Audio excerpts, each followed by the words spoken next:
झूठ बहुत बोलते हैं। ये जब तक नेता नहीं बन जाते तब तक तो ये साइकिल से चलते हैं। जैसे ही संसद और विधानसभा में पहुंचते हैं 20 गाड़ी लेके चलते हैं, एक ही नंबर की।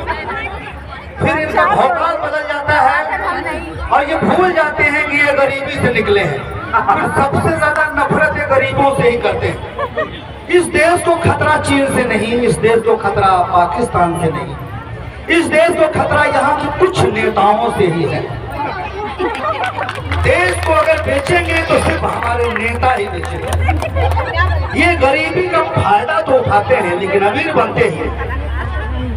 मतलब पहले शरीर बदबू करता है लेकिन नेता बनते सेंट की दुकान हो जाते हैं, परफ्यूम से महकने लगते हैं, एक ही कलर की गाड़ियां और 50-50 कुर्ता पजामा एकदम धोआई के प्रेस कई के भैया।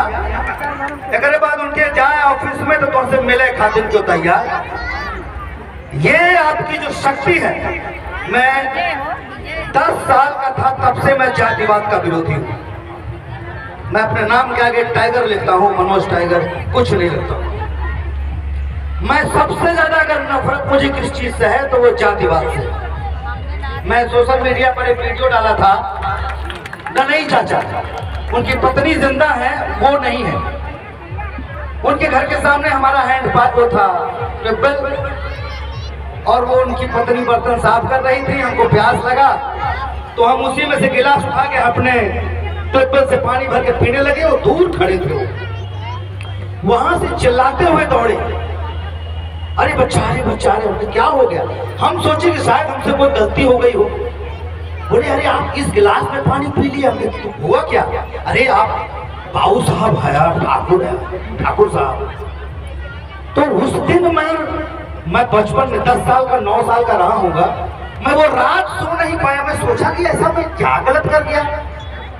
तो जब मैं उस समय से मेरे मन में ये बात चलती रही कि ये कौन सी बात हुई कि एक 50 साल 60 साल 80 साल का दलित बुजुर्ग एक समाज के छोटे से बच्चे को कहे बाबू जयराम। मैं इसका घोर विरोधी हूं। अगर हमारे सामने हमसे ज्यादा उम्र के राम खेलावन चाचा या महेंद्र चाचा कोई भी मिले तो हम नमस्ते करेंगे, हमारा फर्ज होता है। तो ये ऊंच नीच का तो मैं विरोधी हूं, लेकिन इसे आपको भी खत्म करना पड़ेगा। हमारे आप में से जब कोई डीएम और एसडीएम और कलेक्टर बन जाता है तो हमारे घर का चपरासी, फिर हम उसके साथ ही वही व्यवहार करते हैं जो हमारे साथ पहले हुआ था। इससे भी बचना है आपको। इसी में से कोई नेता बनेगा, इसी में से कोई मंत्री बनेगा, इसी में से कोई अधिकारी बनेगा, कोई हीरो बनेगा, कोई हीरोइन बनेगी। लेकिन एक चीज मत भूलना कि हमें एक ओहदे पर पहुंचने के बाद भी ये ऊंच नीच के भेदभाव को खत्म करना है। अपनी आत्मा से सोचिए कि अगर आप करोड़पति बन जाएंगे और आपके करोड़पति बनने के बाद आपके घर में जो लैट्रिन साफ करने वाला आएगा, क्या उसको अपने बगल बैठ के खाना खिलाएंगे? अगर नहीं खिलाएंगे तो आप अनर्थ करेंगे, गलत करेंगे। ये आपका फर्ज होता है। इस देश को सबसे ज्यादा नुकसान जातिवाद से पहुंचा। देश रहेगा तो जाति रहेगी, देश रहेगा तो धर्म रहेगा।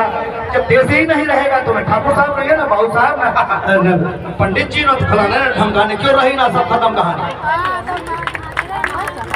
सबसे पहले देश, फिर कोई धर्म।